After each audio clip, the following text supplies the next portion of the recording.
Hello students, welcome back to our channel. आज मैं chapter 10 circle की एक्सरसाइज 10.2 लेकर आई हूँ। जो भी रिमेनिंग क्वेश्चंस हमारे प्रीवियस क्लासेस में रह गए थे उनको आज हम डिस्कस करेंगे। इससे प्रीवियस क्लास में हमने क्वेश्चन नंबर 1 से 4 तक डिस्कस कर लिए थे। उससे आगे के क्वेश्चंस को हम आज की क्लास में डिस्कस करेंगे। यदि आप में से अभी किसी स्टूडेंट ने क्लास नहीं देखी है तो आप हमारे चैनल पर उसको भी जाकर देख सकते हैं। और ज़्यादा से ज़्यादा इस क्लास को लाइक एंड शेयर कीजिए, जिससे कि अदर बच्चों की भी हेल्प हो सके। और यदि आपने अभी तक हमारे चैनल को सब्सक्राइब नहीं किया है तो सब्सक्राइब भी कर लीजिए, क्योंकि इससे हमारे वीडियोस की नोटिफिकेशन आप तक इजीली पहुंच सकें। तो चलिए हम आज की क्लास को स्टार्ट करते हैं। आइए क्वेश्चन नंबर 5 को स्टार्ट करते हैं। Prove that the perpendicular at the point of contact to the tangent to a circle passes through the centre. तो हमें इसमें प्रूव करना है जो पॉइंट ऑफ कांटेक्ट होता है किसी सर्कल में। पॉइंट ऑफ कांटेक्ट क्या होता है? जहां से टेंजेंट सर्कल को टच करती हुई पास होती है, उस पॉइंट को ही हम बोलते हैं point of contact. So this is the point of contact. Clear? तो पॉइंट ऑफ कांटेक्ट के लिए बोला जा रहा है perpendicular at the point of contact to the tangent to a circle passes through the centre. Means जो आपकी यहाँ पर जो परपेंडिकुलर है इस टेंजेंट पर, ये सेंटर से पास हो रहा है। ये आपको प्रूव करना है। क्लियर? ये हमें प्रूव करना है। तो चलिए क्वेश्चन हमें समझ में आ गया है, हम आंसर देखते हैं। देखिए, सबसे पहले हमने यहाँ पर एक सर्कल ड्रॉ किया है जिसका सेंटर O है। क्लियर? और इस पर हमने एक टेंजेंट ड्रॉ करी है AB। AB टेंजेंट है इस सर्कल पर और P पॉइंट ऑफ कॉन्टेक्ट है, जहां पर ये जो टेंजेंट है आपकी सर्कल से मीट हो रही है उसको पॉइंट ऑफ कॉन्टेक्ट बोलते हैं। P हमारा पॉइंट ऑफ कॉन्टेक्ट है। अब प्रूव क्या करना है? हमें प्रूव करना है कि पॉइंट ऑफ कांटेक्ट पर जो परपेंडिकुलर खींचा जाएगा वो सेंटर से पास होगा, इस सर्कल के सेंटर से पास होगा। क्लियर? तो चलिए हम इसको प्रूव करते हैं। प्रूव करने के लिए हम यहाँ पर कॉन्ट्राडिक्शन मेथड लगाएंगे। कॉन्ट्राडिक्शन मेथड का मतलब है कि हम ये मानकर चलेंगे कि ये जो परपेंडिकुलर है ये सेंटर से पास नहीं हो रहा, किसी अदर पॉइंट से पास हो रहा है। ठीक है, अदर पॉइंट से पास हो रहा है। जैसे हमने यहाँ पर कोई ओडेस पॉइंट ले लिया, ये इससे पास हो रहा है। ठीक है, तो ये हमारी कंडीशन रॉन्ग हो जाएगी, तो हम इसको मान लेंगे कि ये सेंटर से पास हो रहा है। ठीक है, कॉन्ट्राडिक्शन मेथड अप्लाई करेंगे। तो चलिए हम सॉल्व करते हैं। देखिए, हमने यहाँ पर एक अगला डायग्राम बनाया है जिसमें हमने एक पॉइंट लिया है ओडेस, जो कि इस पर परपेंडिकुलर हमने खींचा है। ठीक है, अब देखिए, अब जो ये परपेंडिकुलर है ना, ये पॉइंट ऑफ कांटेक्ट पर परपेंडिकुलर है, तो O डैश PB आपका एंगल कितना होना चाहिए? 90 डिग्री होना चाहिए। क्लियर है? तो O डैश PB आपका 90 डिग्री एंगल होना चाहिए, क्योंकि आपने O डैश P आपने खींचा है परपेंडिकुलर पॉइंट ऑफ कांटेक्ट पर। ठीक है, तो अब आगे देखिए, O is the centre of the circle and P is point of contact. अब यहाँ पर O तो इस सेंटर का सर्कल है और P पॉइंट ऑफ कांटेक्ट है। अब हमें ये मालूम है कि ये जो सेंटर से पॉइंट ऑफ कांटेक्ट को जो लाइन मिलाती है वो क्या होती है? सर्कल की टेंजेंट पर परपेंडिकुलर होती है, जिसको हम की रेडियस बोलते हैं, है ना। तो रेडियस हमेशा टेंजेंट पर परपेंडिकुलर होती है, ये तो हम देख चुके हैं प्रीवियस क्लासेस में, है ना, रूल्स होता है ये। तो रेडियस इस पर टेंजेंट पर परपेंडिकुलर होगी, तो जो रेडियस परपेंडिकुलर होगी तो जो आपका एंगल OPB होगा ये आपका 90 डिग्री होगा। क्लियर? तो सेकेंड इक्वेशन हमारी बन गई OPB equal to 90 degree. Clear? अब इक्वेशन 1 एंड 2 हमारे पास आ गई हैं, इन दोनों को हम कंपेयर करेंगे। तो देखिए, दोनों ही 90 डिग्री एंगल्स बना रहे हैं। O डैश PB भी आपका 90 डिग्री एंगल है और OPB भी आपका 90 डिग्री एंगल है। तो दोनों सेम है, तो दोनों इक्वल हो गए। इक्वल हो गए, हमने इक्वेशन थर्ड नेम दे दिया उसको। क्लियर? अब देखिए, इक्वेशन थर्ड में ये दोनों ही एंगल सेम है, जबकि फिगर में हमने इस पॉइंट को अलग माना है, O डैश को हमने अलग नेम दिया है।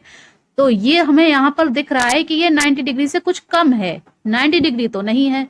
अब 90 डिग्री होने के लिए ये O और O डैश दोनों ही पॉइंट सेम होने चाहिए, कोइंसाइड होना चाहिए। ठीक है, यही O होगा और इसी पर ही आपका O डैश होगा, तभी ये पॉसिबल है कि ये एंगल आपका 90 डिग्री बने। क्लियर हो रहा है ना। तो अब देखें, तो इक्वेशन 4 में क्या होगा? यहाँ हमने देखिए, हमें ये छोटा लग रहा है एंगल, जैसा कि अभी मैंने बताया आपको, O डैश PB हमें फिगर से स्मॉल लग रहा है OPB से, 90 डिग्री से कम लग रहा है। ठीक है। लेकिन अभी हमने ऊपर थर्ड इक्वेशन में तो दोनों को इक्वल किया है।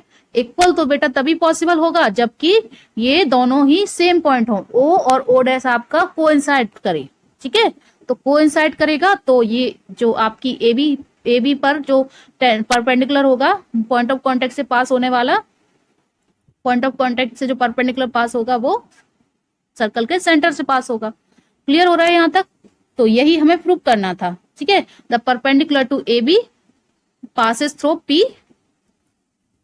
जो आपका परपेंडिकुलर है ए बी पर वो सर्कल के सेंटर से पास होगा। क्लियर? तो यहां पर आपका ये क्वेश्चन भी कंप्लीट होता है। 6 देखिए, क्वेश्चन नंबर 6 है the length of tangent from a point A at distance 5 centimetre from the centre of the circle is 4 centimetre, find the radius of the circle. तो देखिए, सबसे पहले हम क्वेश्चन के अकॉर्डिंग डायग्राम को ड्रॉ करेंगे। तो हमारे पास एक पॉइंट ए है जो कि सर्कल के सेंटर से 5 सेंटीमीटर डिस्टेंस पर है, और जो हमारा पॉइंट ऑफ कांटेक्ट है टेंजेंट का, वहाँ से ये 4 सेंटीमीटर की डिस्टेंस पर है। क्लियर? तो हमें डिस्टेंस फाइंड करनी है, रेडियस। ठीक है, रेडियस का डिस्टेंस फाइंड करना है। रेडियस हमारी ओ बी हो जाएगा, ओ बी रेडियस हो जाएगा, क्योंकि सर्कल के सेंटर से सर्कमफ्रेंस तक की डिस्टेंस को हम रेडियस बोलते हैं। तो ओ बी हमारा रेडियस है यहाँ पर। अब देखिए, इसको सॉल्व कैसे करेंगे। सॉल्व करने के लिए हमें ये मालूम है जो रेडियस होती है वो टेंजेंट पर परपेंडिकुलर होती है। मीन्स आपका O B is perpendicular to B A. Clear? O B is perpendicular to B A. तो ये जब परपेंडिकुलर है तो ये एंगल आपका 90 डिग्री होगा। 90 डिग्री एंगल है तो ये आपका पूरा राइट एंगल ट्रायंगल बन जाएगा। राइट एंगल ट्रायंगल की होने के कारण हम इसमें पाइथागोरस थ्योरम को अप्लाई कर सकते हैं। पाइथागोरस थ्योरम अप्लाई करेंगे तो ये वाली डिस्टेंस भी हमें मिल जाएगी यहाँ पर। क्लियर है? तो चलिए हम सॉल्व करते हैं। देखिए, let us consider a circle centre at point O. A B is the tangent drawn on this circle from point A. ठीक है, ए बी हमने टेंजेंट को ड्रॉ किया है पॉइंट ए से। अब गिवन दैट, गिवन हमें है O A distance find, O A distance given है 5 centimetre and A B distance हमें यहाँ पर गिवन है 4 सेंटीमीटर। अब देखिए, हमारे पास ट्रायंगल बन रहा है A B O. A B O जो ट्रायंगल हमारा बना था ए बी ओ। क्लियर? ये ट्रायंगल जो बन रहा है राइट एंगल ट्रायंगल होगा, ये राइट एंगल ट्रायंगल होगा। ठीक है, अब देखिए यहाँ पर हमें ये मालूम है कि जो ओ बी है वो ए बी के परपेंडिकुलर है। O B is the perpendicular on A B because radius is always perpendicular to point of contact. Tangent के पॉइंट ऑफ कॉन्टेक्ट के परपेंडिकुलर होती है। अब देखिए, इस ट्रायंगल में हम पाइथागोरस थ्योरम को अप्लाई कर देंगे। पाइथागोरस थ्योरम क्या होता है आपका? हाइपोटेन्यूज का square equal to base square plus perpendicular square. तो हाइपोटेन्यूज आपका सर्कल में देखिए क्या है, ओ ए है आपका, O A square equal to O B square plus A B square, perpendicular square plus base square. तो अब देखिए हम वैल्यूज को रख देंगे। ओ ए स्क्वायर की वैल्यू है हमारी 5 स्क्वायर, ओ बी स्क्वायर हमें फाइंड करना है, और ए बी स्क्वायर की वैल्यू है 4 स्क्वायर। तो हम ओ बी स्क्वायर फाइंड करने के लिए इसको शिफ्टिंग कर देंगे। तो ये वैल्यू हमारी आ जाएगी 25 माइनस शिफ्ट करेंगे 4 स्क्वायर को 16, तो ये आपका निकल के आएगा 9। अभी ये ओ बी स्क्वायर की वैल्यू है, तो ओ बी की वैल्यू यहाँ से हमारी निकल कर आ जाएगी, स्क्वायर रूट लेंगे तो 3 सेंटीमीटर। क्लियर? तो ओ बी की डिस्टेंस हमारी आ गई है 3 centimetre. So the radius of this circle is 3 centimetre. Clear है ये आपको? तो यहाँ पर हमारा ये क्वेश्चन कंप्लीट होता है। देखिए,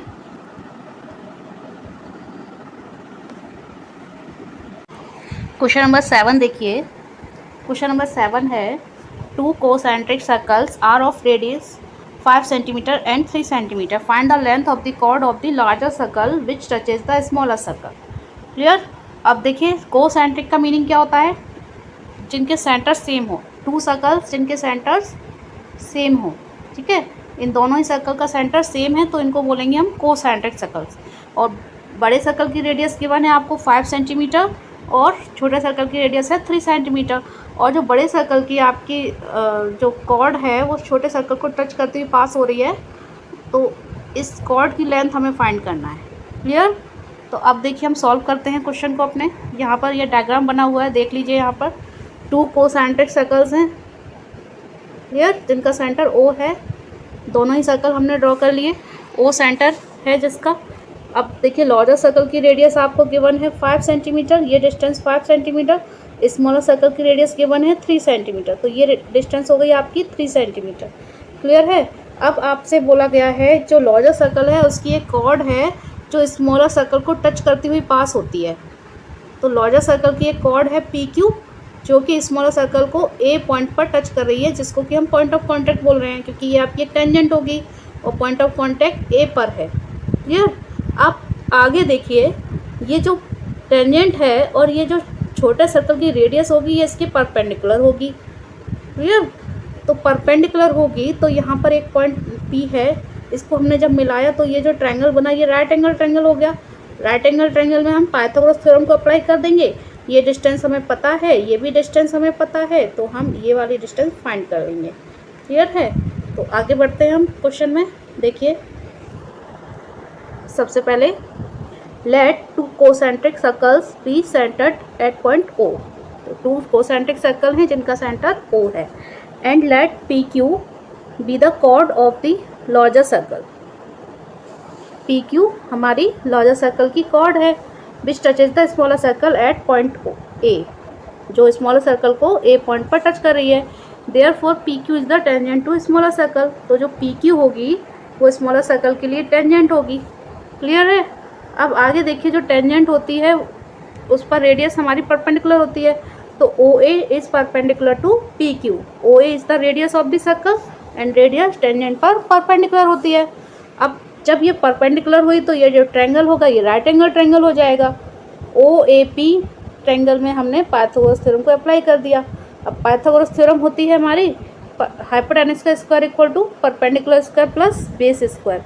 तो इसमें हमें सॉल्व करेंगे तो OP square equal to OA square plus AP square. यहाँ हमने पाइथागोरस थ्योरम अप्लाई कर दी, तो जो भी वैल्यूज़ हमें गिवन हैं उनको हम पुट करेंगे। तो पाइथागोरस थ्योरम अप्लाई की हमने, OP square equal to OA square plus AP square. ये अब OP डिस्टेंस हमारे लार्जर सर्कल की रेडियस है, मीन्स ये 5 का स्क्वायर हो जाएगा। OA स्क्वायर हमारी स्मॉलर सर्कल की रेडियस है, मीन्स ये 3 का स्क्वायर हो जाएगा। और AP स्क्वायर हम यहाँ से फाइंड कर लेंगे। तो फाइंड करिए, देखिए 25 ये शिफ्ट होगा 9 हो जाएगा एंड AP स्क्वायर। इसको सॉल्व करेंगे तो 16 equal to AP square. Solve करेंगे, स्क्वायर रूट लेंगे तो AP की वैल्यू हमारी निकल के आ जाएगी 4 सेंटीमीटर। 4 सेंटीमीटर। क्लियर। 4 सेंटीमीटर हमारे यहाँ पर AP आ रहा है। AP equal to 4 centimetre. Clear. अभी देखिए हमें AP मिला है जबकि हमें चाहिए पूरा PQ। अब हम ये देखिए पूरा ट्रायंगल देखेंगे POQ। अब POQ देखेंगे, अब हमें ये पता है कि जो परपेंडिकुलर है OA वो PQ पर ये जो परपेंडिकुलर है ये इसको बाइसेक्ट करेगा। PQ को बाइसेक्ट करेगा। तो ये जो हमने डिस्टेंस निकाली है अभी अभी AP इक्वल टू 4 सेंटीमीटर, तो PQ क्या हो जाएगा 2AP, मीन्स AP का जस्ट डबल हो जाएगा। बाइसेक्ट कर रहा है ना OA इसको PQ को, तो इसको हमने जब सॉल्व किया तो ये हमारा निकल के आ जाएगा 8 सेंटीमीटर। क्लियर है। तो PQ की डिस्टेंस हमारी निकल के आ गई है 8 सेंटीमीटर। तो यहाँ पर हमारा ये क्वेश्चन भी कंप्लीट होता है। तो में बस इतना ही। हम फिर मिलते हैं अगले वीडियोज़ में। अगर आपकी कोई क्वेरी है तो आप कमेंट सेक्शन में बोल सकते हैं। Take care.